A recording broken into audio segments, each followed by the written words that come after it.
Hello, you. It's me. And Christy has let out of the bag the fact that Ken and Gypsy have not been together for about 2 months. Which makes sense as to why Ryan was so nice. Do you think that Gypsy and Ryan might, get back together again? Only time will tell on that one. But I will say that this is definitely a win and a positive for Miss Flawless Nina, who she knows what she's talking about. I don't know who feeds her information, but she's right on it, right on point. So it is a win for her. She knew that they had broken up. She didn't know maybe how long ago, but she knew, and good for her. I'm happy for her. It is a win for her. But as far as Ken goes, not so much of a win apparently, because it has been said that allegedly he is suffering from a unknown illness that the doctors are trying to discover. And all I have to say, doctors, is look for undetectable poisons.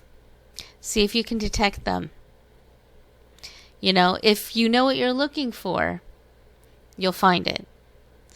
And look, I'm not going to put it past Gypsy, who would say, somebody said this as well, another YouTuber said, if I can't have you, nobody will. And the truth is I could see her thinking that way. I really can. I'm not saying she's done anything.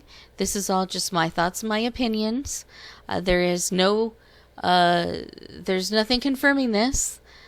But all I'm saying is to Ken's doctors, look for some poisons just in case. Maybe you've ruled out a few other things. Poisoning somebody over time, I've seen in a lot of true crime things, just a couple drops of Drano every day for a couple weeks or a month, a few drops of this or that over time, cyanide poisoning or whatever. It can definitely hurt somebody to permanency of not being alive anymore.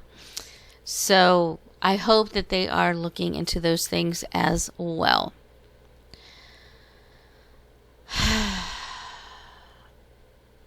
I'm not a fan of Ken, but I do feel bad for him. I hope that he gets better soon. I hope the doctors do test him for everything, poisons as well as physical ailments that could be causing the symptoms that he's suffering from.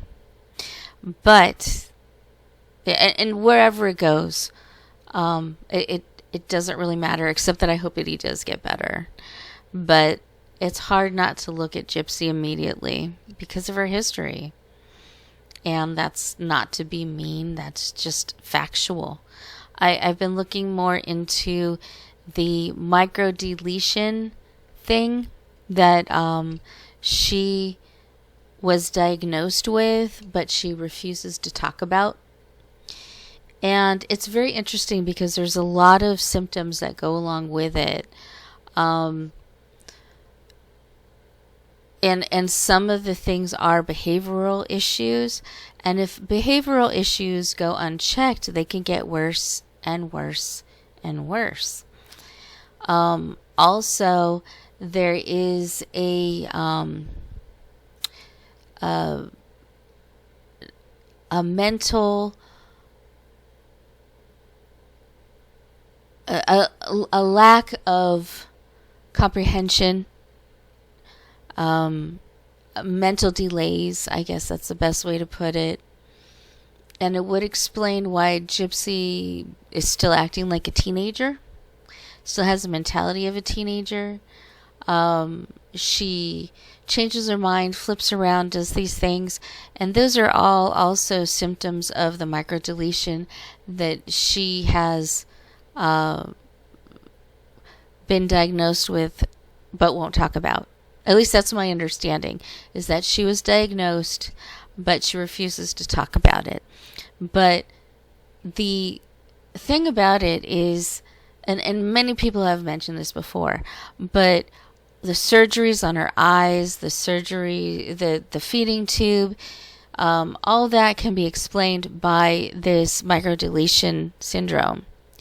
Also, the wheelchair can be explained as well, because people who have this syndrome tend to have a weakness in their body, and they have the wheelchair to make sure that if they get weak, that they have some place to sit. A lot of people tend to use a wheelchair so that they don't get tired so quickly. Now, of course, we know that Gypsy's mother, Dee Dee, did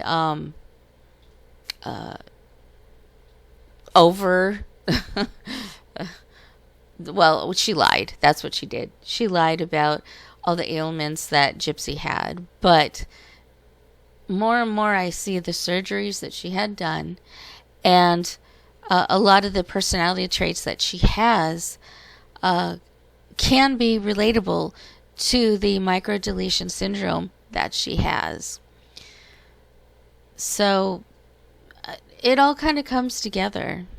It really does. And I know that she has been reprimanded by her parole officer. I'm not really sure what for, but I hope that the parole officer will start to see the things that she's doing, the things that she's saying, threatening people. That whole video where she's like, oh, well, I'm still on parole, so you got me by the short and curlies. I mean, an innocent young girl isn't going to say that. I wouldn't even say that. That's not something that would come out of my mouth. But she says, oh, but I'm not going to be on parole forever, because she's supposed to get off parole in June. Those sound like threats to me. And I hope her parole officer is starting to notice these things, realizing that these could be dangerous threats, like real threats, not just, oh, dang it, I hate you, I want to kill you, like actual threats. I hope they take that into consideration. Anyway, once again, I hope Ken gets better. Thank you, Christy, for accidentally opening our eyes to the fact that Ken and Gypsy are not together anymore. Let's see what there is to come next. Anyway, that's all I gotta say.